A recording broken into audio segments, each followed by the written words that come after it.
নমস্কাৰ আপোনালোক সকলোকে পুনৰবাৰ টিকে মাইণ্ডৰ অন্য এটা ৰাতিপুৱাৰ ধামাকাদাৰ খবৰলৈ স্বাগতম জনাইছোঁ। অন্য দিনাৰ দৰে আজিও আপোনালোকৰ বাবে দিনটোৰ কেইবাটাও গুৰুত্বপূৰ্ণ খবৰ লৈ আহিছোঁ। ভিডিঅ'টো প্ৰথমৰ পৰা শেষলৈকে চাই থাকিব। আজিৰ প্ৰথম খবৰটো জনোৱাৰ আগতে আপোনালোক সকলোকে সৰুকৈ এটা অনুৰোধ, যদি খবৰকেইটা চাই ভাল পায় তেন্তে লাইক এটা কৰিবলৈ কিন্তু নাপাহৰিব। আৰু চেনেলটো যদি এতিয়ালৈকে ছাবস্ক্ৰাইব কৰা নাই তেন্তে চেনেলটো ছাবস্ক্ৰাইব কৰি ল'ব। খবৰ লৈ পৰিছে লখিমপুৰ ডিষ্ট্ৰিক্টৰ পৰা।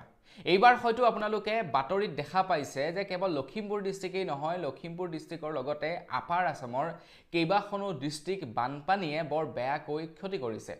লখিমপুৰ ডিষ্ট্ৰিক্ট হৈ গ'ল, ধেমাজি হৈ গ'ল, ঢকুৱাখানা হৈ গ'ল, মাজুলী হৈ গ'ল, কেইবাখনো ঠাই এইবাৰ বানপানীয়ে বৰ বেয়াকৈ ক্ষতি কৰাৰ খবৰ হয়তো আপোনালোকে নিশ্চয়কৈ দেখা পাইছে। অসম চৰকাৰৰ ফালৰ পৰা সিদ্ধান্ত লৈছে যে বানে ক্ষতি কৰা লোকসকলক চৰকাৰৰ ফালৰ পৰা ক্ষতিপূৰণ দিয়া হ'ব। বানপানীয়ে য'ত য'ত ধ্বংসৰ সৃষ্টি কৰিছে সেই ঠাইসমূহৰ মানুহবিলাকক চৰকাৰৰ ফালৰ পৰা আৰ্থিক অনুদান আগবঢ়াব। আৰু এইবাৰ কিন্তু আৰ্থিক অনুদান যথেষ্ট পৰিমাণৰ গধুৰ, মানে আগৰ তুলনাত এইবাৰ আৰ্থিক ক্ষতিপূৰণ যথেষ্ট পৰিমাণৰ বেছিকৈ প্ৰদান কৰা হ'ব। আৰু সেই সময়তে এতিয়া খবৰ লাই পৰিছে লখিমপুৰ ডিষ্ট্ৰিক্টৰ আমতলাৰ পৰা। লখিমপুৰ ডিষ্ট্ৰিক্টৰ আমতলাৰ একাংশ ৰাইজে অভিযোগ উত্থাপিত কৰিছে গাঁওবুঢ়া তথা মণ্ডলৰ ওপৰত। গাঁওবুঢ়া আৰু মণ্ডলে মিলি এতিয়া ক্ষতিগ্ৰস্ত হোৱা লোকসকলৰ পৰা 20,000 টকাকৈ ঘোষ বিচাৰিছে। তেওঁলোকক কৈছে যে আপোনালোকে যদি চৰকাৰৰ পৰা ক্ষতিপূৰণ পাব বিচাৰে তেনেহ'লে আপোনালোকে 20,000 টকাকৈ দিব লাগিব,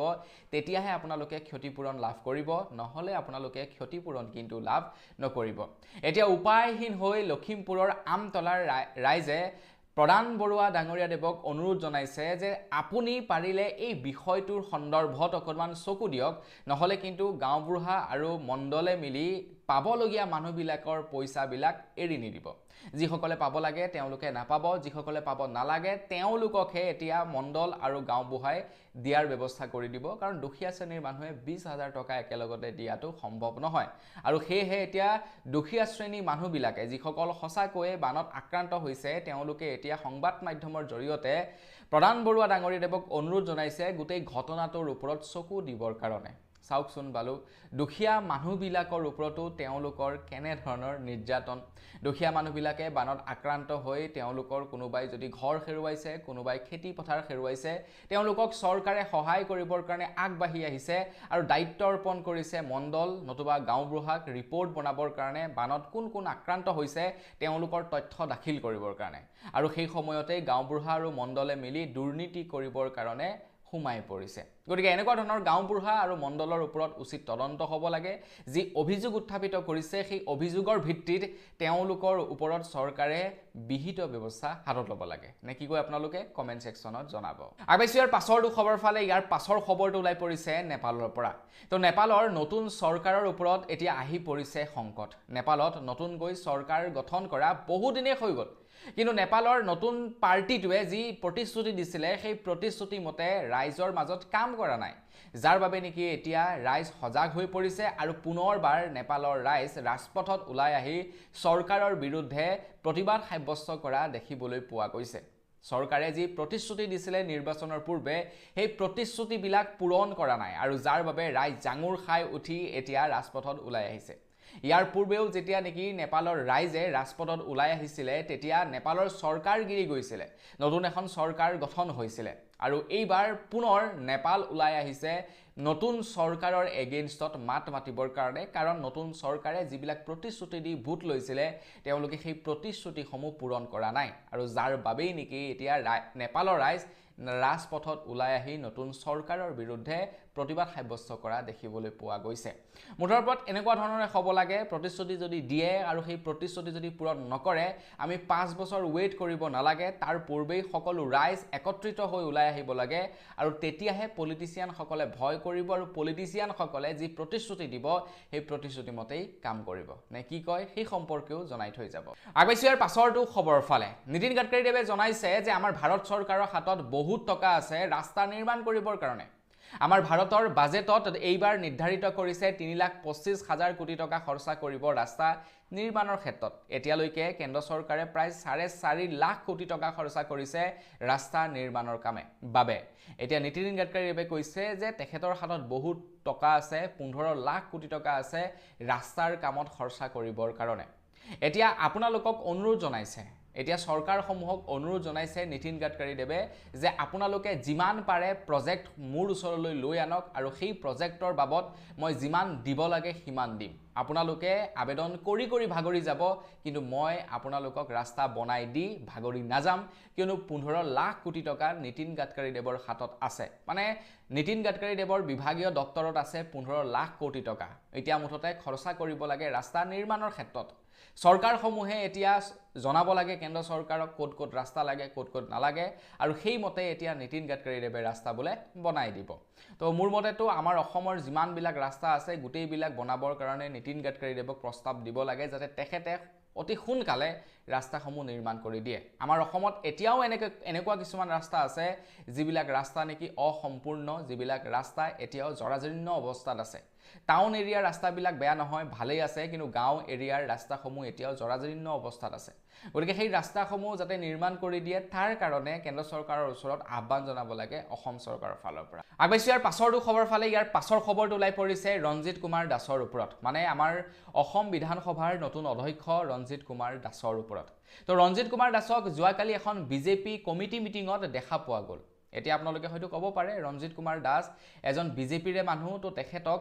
বিজেপিৰ কমিটি মিটিঙত দেখাটো বৰ ডাঙৰ কথা নহয়, দেখিব পাৰে। কিন্তু তেখেত বৰ্তমান সময়ত এটা বিশেষ পদত আছে, যিটো পদত থকা ব্যক্তিসকলে কোনো পাৰ্টিৰ মিটিঙত বহিবগে নোৱাৰে। তেখেত বৰ্তমান অসম বিধানসভাৰ এজন অধ্যক্ষ, আৰু অসম বিধানসভাৰ অধ্যক্ষই কোনো পাৰ্টিৰে মিটিঙত উপস্থিত থাকিব নোৱাৰে। খবৰ লোৱা অনুসৰি যোৱাকালি একো ফটো ভাইৰেল হৈ পৰিছে সামাজিক মাধ্যমত, য'ত দেখিবলৈ পোৱা গৈছে যে অসম বিধানসভাৰ অধ্যক্ষ ৰঞ্জিত কুমাৰ দাসে বিজেপিৰ এখন কমিটি মিটিঙত উপস্থিত আছে, আৰু তেখেত বৰ্তমান সময়ত এজন সাংবিধানিক পদত থকা ব্যক্তি, যিজন ব্যক্তিৰ দায়িত্ব হৈছে অসম বিধানসভাখন সুচাৰুৰূপে চলাই নিয়া। অসম বিধানসভাৰ তেখেত হৈছে অধ্যক্ষ, আৰু তেখেতে কোনো কাৰণতে কোনো পাৰ্টিৰ মিটিঙত থাকিব নোৱাৰে, কোনো পাৰ্টিৰ সৈতে তেখেত জড়িত হ'ব নোৱাৰে বা পাৰ্টিৰ মিটিঙত উপস্থিত থাকিব নোৱাৰে, কিন্তু তেখেতক উপস্থিত থকা দেখিবলৈ পোৱা গৈছে, আৰু সেই ফটো কপিয়ে এতিয়া সামাজিক মাধ্যমত খুব চৰ্চাৰ বিষয় হৈ পৰিছে। কিন্তু ৰঞ্জিত কুমাৰ দাসে এইবাৰ যিদৰে মানে অধ্যক্ষতা কৰিছে আন কেইজন অধ্যক্ষতকৈ যথেষ্ট সুকীয়া। তেখেতে এইবাৰ সম্পূৰ্ণ নিৰপেক্ষভাৱে বিৰোধী আৰু চৰকাৰ পক্ষৰ কথা শুনিছে, মানে কথাবিলাক একান্ত মনেৰে শুনিছে, আৰু তাৰ ওপৰত তেখেতে যাক সন্মান দিব লাগে সন্মান দিছে, যাক গুৰুত্ব দিব লাগে তাক গুৰুত্ব দিছে। গতিকে এইটো খুবেই ভাল লাগিছে, মানে একপক্ষীয় নহয়, তেখেতে মানে নিৰপেক্ষভাৱে এইবাৰ অধ্যক্ষতা পালন কৰিছে। আগবাইছোঁ ইয়াৰ পাছৰটো খবৰ ফালে। ইয়াৰ পাছৰ খবৰটো ওলাই পৰিছে গৌতম আদানীৰ ওপৰত। এইখিনিতে খবৰ ওলাই পৰিছে যে আদানী গ্ৰুপ অফ কোম্পানীয়ে মধ্যপ্ৰদেশত স্থাপন কৰিব এটা মিছাইল ফেক্টৰী, মানে আমাৰ ভাৰতবৰ্ষত মিছাইল নিৰ্মাণ কৰিব এতিয়া গৌতম আদানীয়ে, আৰু মধ্যপ্ৰদেশত স্থাপন কৰিব বুলি জনাইছে। গৌতম আদানী আমাৰ ভাৰতবৰ্ষৰ ভিতৰতে সৰ্ববৃহৎ ধনী ব্যক্তি হ'বৰ কাৰণে আৰু বেছি দিন নালাগিব। কিয় বাৰু জানেনে? কাৰণ ইটোৰ পাছত সিটো চৰকাৰী বস্তু তেখেতে লাভ কৰি গৈ আছে। যেনে আমাৰ গুৱাহাটী বিমানবন্দৰ হৈ গ'ল, তো গুৱাহাটীত বিমানবন্দৰত আদানীৰ হাতলৈ গ'ল, ঠিক তেনেকৈ ভাৰতৰ বিভিন্ন বস্তু আদানীৰ হাতলৈ গৈছে। গতিকে আদানী ধনী হ'বলৈ আৰু বেছি দিন নালাগে। আগবাইছোঁ ইয়াৰ পাছৰটো খবৰ ফালে। ইয়াৰ পাছৰ খবৰটো ওলাই পৰিছে অযোধ্যাৰ ৰাম মন্দিৰৰ ওপৰত। তো অযোধ্যাৰ ৰাম মন্দিৰৰ পৰা ৰাম মন্দিৰত কাম কৰি থকা পুৰোহিতসকল বা ৰাম মন্দিৰত যিসকল বিষয়ববীয়াই কাম কৰি আছিলে, তেওঁলোকে কোটি কোটি টকা আত্মসাৎ কৰিলে। তেওঁলোকে কোটি কোটি টকা আত্মসাৎ কৰি নিজৰ বেংক বেলেঞ্চ বৃদ্ধি কৰিলে, তেওঁলোকৰ ঘৰ দুৱাৰ নিৰ্মাণ কৰিলে, গাড়ী মটৰ কিনি তেওঁলোকে বিলাসিতাৰ জীৱন যাপন কৰিলে, আৰু অৱশেষত তেওঁলোক ধৰাও পৰিলে। এটা খবৰ ওলাই পৰিছে ৰাম মন্দিৰৰ পূৰ্বৰ যিখন কমিটি আছিলে সেই কমিটিখন এতিয়া ভংগ কৰা হৈছে, আৰু নতুনকৈ এখন কমিটি গঠন কৰিব ৰাম মন্দিৰত। সেইবাবে ৰাম মন্দিৰৰ CEO পদৰ বাবে এতিয়া ইণ্টাৰভিউ লোৱা হৈছে বুলি খবৰ ওলাই পৰিছে। ইণ্টাৰভিউৰ বাবে যদি আপোনালোকে আবেদন কৰিব বিচাৰে, আপোনালোকৰ বয়স 50ৰ পৰা 70 বছৰৰ ভিতৰত হ'ব লাগিব বুলি জনাইছে, আৰু লগতে আপোনালোকে এনেধৰণৰ দায়িত্ব অৰ্পণ কৰি থকা 20 বছৰৰ অভিজ্ঞতা থাকিব লাগিব। আপোনালোকে ডিগ্ৰী ডিগ্ৰী পাছ কৰা হ'ব লাগিব যদি আপুনিও আবেদন দাখিল কৰিব বিচাৰে তেনেহলে searchcommittee.srjbt@gmail.com এই নাম্বাৰটোত আপোনালোকে আপোনালোকৰ CV পঠাব লাগিব বুলি জনাইছে এটা যিসকল লোকে নেকি নন ষ্টপ ভগৱানৰ পূজা অৰ্চনাত লাগি থাকে যিসকল লোকে নেকি মানে ৰামৰ নাম মুখত লৈ থাকে বা যিসকল লোকে নেকি হিন্দু সনাতনী ধৰ্মৰ বিষয়ে কৈ থাকে তেওঁলোকে আকৌ হিন্দু মন্দিৰ ভগৱানৰ মন্দিৰত চুৰি কাৰ্য সংঘটিত কৰে এয়াই নেকি তেওঁলোকৰ ভক্তি এয়াই নেকি তেওঁলোকৰ মনত থকা ৰামৰ প্ৰতি শ্ৰদ্ধা নাজানো আৰু তো তেওঁলোকে ভগৱানৰ নামৰ মুঠতে লুণ্ঠন চলাইছে আগবাইছো ইয়াৰ পাছৰটো খবৰ ফালে আমাৰ অসমে এতিয়া মুকলি কৰিব নিজা OTT প্লেটফৰ্ম যেনেকৈ নেকি নেটফ্লিক্স হৈ গ'ল যেনেকৈ নেকি ডিজনি প্লাছ হটষ্টাৰ হৈ গ'ল এনেকুৱা ধৰণৰ OTT প্লেটফৰ্মসমূহ অসমে এতিয়া নিজাববীয়াকৈ মুকলি কৰিব বুলি অসমৰ মুখ্যমন্ত্ৰী হিমন্ত বিশ্ব শৰ্মাদেৱে জনাইছে মানে আমাৰ অসমত যিমানবিলাক ফিল্ম ৰিলিজ হ'ব সকলোবিলাক ফিল্ম এতিয়া অসম চৰকাৰৰ সেই OTT প্লেটফৰ্মত চাবলৈ পাব যেনেকৈ নেকি ককা দেউতাৰ হাতীনাতি ৰিলিজ হ'ব তো সেই ককা দেউতাৰ হাতীনাতি ফিল্মখন অসম চৰকাৰে কিনি ল'ব আৰু তাৰ পাছত OTT প্লেটফৰ্মত অসম চৰকাৰে আপলোড কৰিব আপোনালোকে চাব পাৰিব ককা দেউতাৰ হাতীনাতি ফিল্মখন অসম চৰকাৰৰ OTT প্লেটফৰ্মত এইটোটা মই এক্সাম্পল দিছো লাইক আহিবলগীয়া ঐ পুলিচ ৰবি শৰ্মাৰ ফিল্ম বিদুৰ ভাই এনেকুৱা ধৰণৰ ফিল্মবিলাক যিসকলে সিনেমা হলত চাব নাপায় তেওঁলোকে OTT প্লেটফৰ্মসমূহত চাব পাৰিব মুঠতে চৰকাৰে এতিয়া আমাৰ অসমবাসীৰ কাৰণে এটা OTT প্লেটফৰ্ম মুকলি কৰিবলৈ গৈ আছে য'ত নেকি আপোনালোকে আপোনালোকৰ প্ৰয়োজনীয় গানৰ পৰা আৰম্ভ কৰি ফিল্ম পৰ্যন্ত সকলোবিলাক চাব পাৰিব আগবাইছো ইয়াৰ পাছৰটো খবৰ ফালে আমাৰ অসমত উন্নত চিকিৎসা থকাৰ পাছতো খবৰ লাই পৰিছে আমাৰ অসমত কিন্তু প্ৰসূতি মৃত্যুৰ হাৰ কমি যোৱা নাই খবৰ লোৱা অনুসৰি তিনিচুকীয়া ডিস্ট্ৰিক্টত আটাইতকৈ বেছি প্ৰসূতিৰ মৃত্যু হৈছে প্ৰায় 22 গৰাকীকৈ প্ৰসূতিৰ মৃত্যু হৈছে ধুবুৰীত 21 গৰাকী বৰপেটাত 19 গৰাকী ডিব্ৰুগড়ত 18 গৰাকী কামৰূপত 15 গৰাকী দক্ষিণ হালমৰাত 14 গৰাকী কাৰ্বি আলঙত 11 গৰাকী শিৱসাগৰত 11 গৰাকী গোলাঘাটত 10 গৰাকী শ্ৰীভূমিত বা কৰিমগঞ্জত 10 গৰাকী মানে আমাৰ অসমত বৰ্তমান সময়ত বহুত অত্যাধুনিক মেডিকেল ফেচিলিটি আছে কিন্তু তাৰ পাছতো প্ৰসূতিৰ মৃত্যু কেনেকৈ হ'বলৈ পাইছে ইয়াতে কেৱল চৰকাৰৰে দুখ নাই ইয়াতে চৰকাৰৰ কিছু পৰিমাণে দুখ আছে যদিও কিন্তু ইয়াতে নিজৰো বহুখিনিতেই দুখ থাকে যেনে মানে মেচিয়ৰ নোহোৱাকে বিয়া হোৱা এইটোটা বিশেষ কাৰণ আৰু এনেকুৱা ধৰণৰ সজাগতামূলক পদক্ষেপবিলাক হাতত নোলোৱা সেইটোও এটা কাৰণ আৰু চৰকাৰৰ উপযুক্ত চিকিৎসা সময়মতে নোপোৱা সেইটোও এটা কাৰণ তো এইবিলাক কাৰণ বশতঃ আমাৰ অসমত প্ৰত্যেক মাহে বহু পৰিমাণে প্ৰসূতিৰ মৃত্যু হয় আগবাইছো ইয়াৰ পাছৰটো খবৰ ফালে ইয়াৰ পাছৰ খবৰটো ওলাই পৰিছে গুৱাহাটী মহানগৰীৰ পৰা তো গুৱাহাটী মহানগৰীত এজাক বৰষুণ দিয়াৰ পাছতেই বানপানীৰে গোটেইখন ধুই পেলায় আৰু ইয়াৰ সম্পূৰ্ণ জগৰ দিব বিচাৰে USTMক মানে বিজেপি চৰকাৰে ইয়াৰ সম্পূৰ্ণ জগৰ দিব বিচাৰে USTMক কাৰণ USTMখন নিৰ্মাণ কৰোতে পাহাৰ কাটি USTM নিৰ্মাণ কৰা হৈছে আৰু অসম চৰকাৰে সেই কাৰণে কয় যে পাহাৰ কটাৰ বাবে পাহাৰৰ পৰা পানী আহি গুৱাহাটী মহানগৰীখনক এজাক সামান্য বৰষুণৰ পানীতে ডুবাই পেলায় আৰু ইয়াৰ সম্পূৰ্ণ জগৰীয়া হৈছে USTM এতিয়া এই সম্পৰ্কত মীৰা বৰঠাকুৰে যোৱাকালি কৈছে যে যদিহে সঁচাকৈয়ে অসমৰ বানপানীৰ সমস্যা USTMৰ বাবে হৈছে তেনেহলে ইয়াৰ ওপৰত উচিত ব্যৱস্থা হাতত ল'ব লাগে আৰু তাৰ লগতে যি য'ত নেকি বানপানীৰ নিচিনা সমস্যা সৃষ্টি হৈছে তাত ফ্লাইঅভাৰৰ নিৰ্মাণ কৰি দিব লাগে মানে গাঁও অঞ্চলবিলাক কথা কোৱা নাই আৰু সেই ৰাস্তাবিলাকৰ কথা কৈছে য'ত নেকি বানপানীৰ কাৰণে ট্ৰেভেল কৰিবলৈ অসুবিধা হয় তাত ফ্লাইঅভাৰ নিৰ্মাণ কৰি দিব লাগে কাৰণ অসমত বহুখিনি ফ্লাইঅভাৰ নিৰ্মাণ কৰিছে আৰু এখন দুখন ফ্লাইঅভাৰ নিৰ্মাণ কৰিলে জনসাধাৰণৰ যথেষ্ট সুবিধা হ'ব তেখেত হৈছে বিৰোধীৰ এগৰাকী সদস্য আৰু লগতে তেখেতে এইটো কৈছে যে USTMক বাৰে বাৰে জগৰীয়া কৰি আছে এতিয়া USTMৰ মাটি দুখৰৰ ওপৰত কাৰোবাৰ চকু নেকি বাৰু যাৰ বাবে নেকি USTMক বাৰে বাৰে জগৰীয়া কৰিছে মানে মীৰা বৰঠাকুৰৰ সন্দেহ হৈছে যে USTMক বাৰে বাৰে জগৰীয়া কৰি USTM ধ্বংস কৰিব বিচাৰিছে আৰু সেই মাটিখিনি কোনোবাই ল'ব বিচাৰিছে হয়তো সেইটো হ'ব পাৰে বুলি মীৰা বৰঠাকুৰে অভিযোগ উত্থাপিত কৰিছে এতিয়া ইনডাইৰেক্টলি কাৰ কথা ক'ব বিচাৰিছে হয়তো মই নকলেও আপোনালোকে বুজি পাইছে আগবাইছো ইয়াৰ পাছৰটো খবৰ ফালে নামনি সোৱণশিৰি জলবিদ্যুৎ প্ৰকল্পৰ 8খনকৈ গেট মুকলি কৰি দিয়া হ'ল আৰু এইটো এটা মাত্ৰ ট্ৰেইলাৰহে আছিলে ফুল পিকচাৰ অভিবাকীহে এইখিনি খবৰ লাই পৰিছে নামনি জলবিদ্যুৎ প্ৰকল্প চমুকৈ NSPCৰ ফলত এতিয়া গোগামুখকে আৰম্ভ কৰি লখিমপুৰ ধেমাজিকে ধৰি মাজুলী পৰ্যন্ত বানপানীত আক্ৰান্ত হৈছে একাংশ লোক আৰু এনেকৈ যদি থাকে তেনেহ'লে লখিমপুৰ ধেমাজি গোগামুখ মাজুলীৰ মানুহবিলাকে এটা সময়ত লখিমপুৰ ধেমাজি গোগামুখ এৰি বেলেগ স্থানত যাবগৈ লাগিব কাৰণ বানপানীয়ে প্ৰত্যেক বছৰে তেওঁলোকক ক্ষতি কৰি আহিব আৰু তেওঁলোকে প্ৰত্যেক বছৰে নিজা প্ৰচেষ্টাত পুনৰবাৰ তেওঁলোকে উন্নতি কৰিবলৈ চেষ্টা কৰিব আকৌ নেক্সট ইয়াৰ পানী আহিব আৰু এনেকৈ যদি থাকে মানুহৰ যদি ক্ষতি হৈ থাকে এটা সময়ত এই স্থানত মানুহবিলাক থাকিবলৈ ভয় কৰিব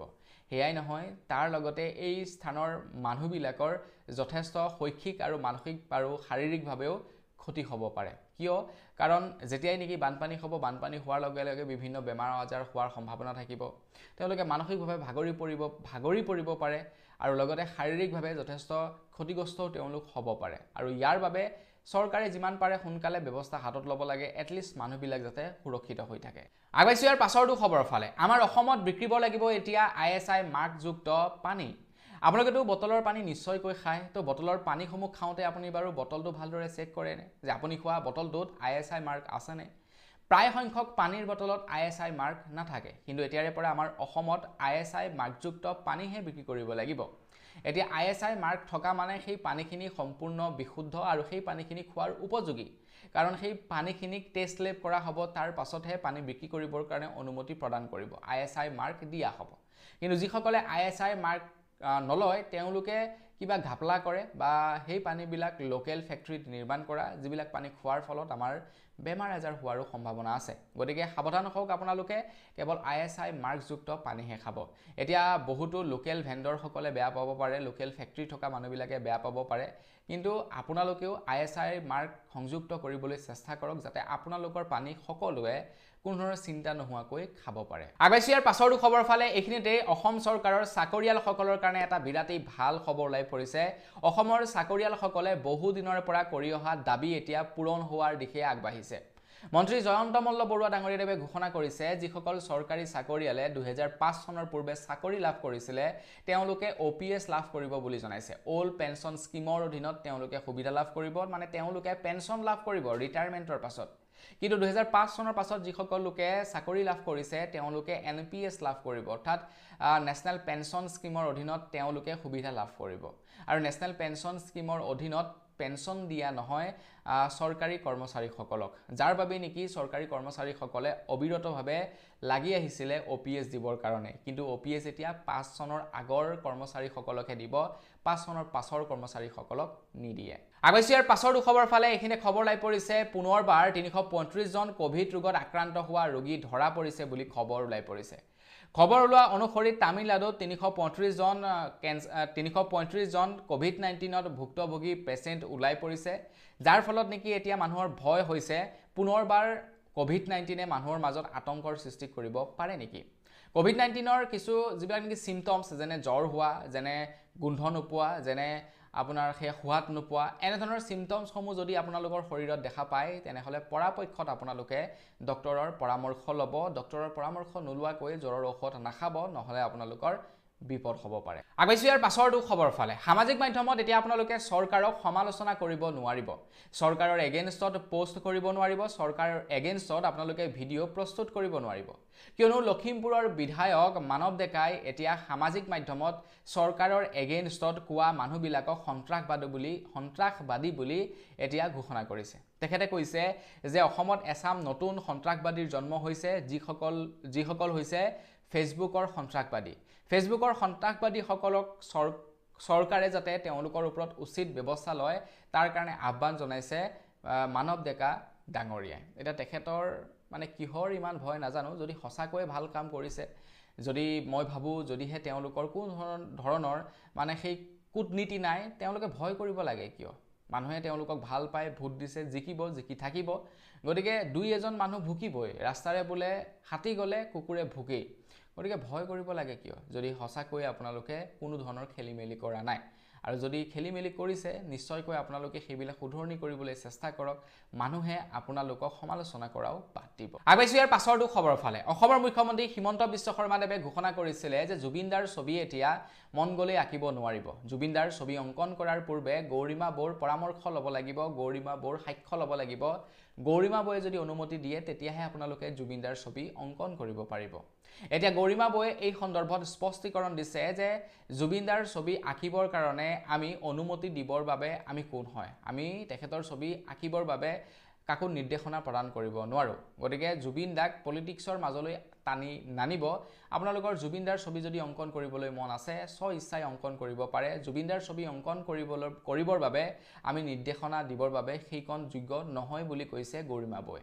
গতিকে আপোনালোকে নিজ ইচ্ছা অনুসৰি জুবিন দাৰ ছবি অংকন কৰিব পাৰে গৌৰিমা বৈয়ে এইটো এটা স্পষ্টীকৰণ দিছে আবেচিয়াৰ পাছৰ খবৰ ফালে ইয়াৰ পাছৰ খবৰটো ওলাই পৰিছে তামিলনাডুৰ পৰা তো তামিলনাডুত নিৰ্বাচনী প্ৰচাৰ চলাই থকাৰ অৱস্থাত বিজয় থালাপতিৰ এখন মিটিঙত প্ৰায় 32 জনকৈ লোকৰ মৃত্যু হৈছিল ঠেলাহেঁচাৰ ফলত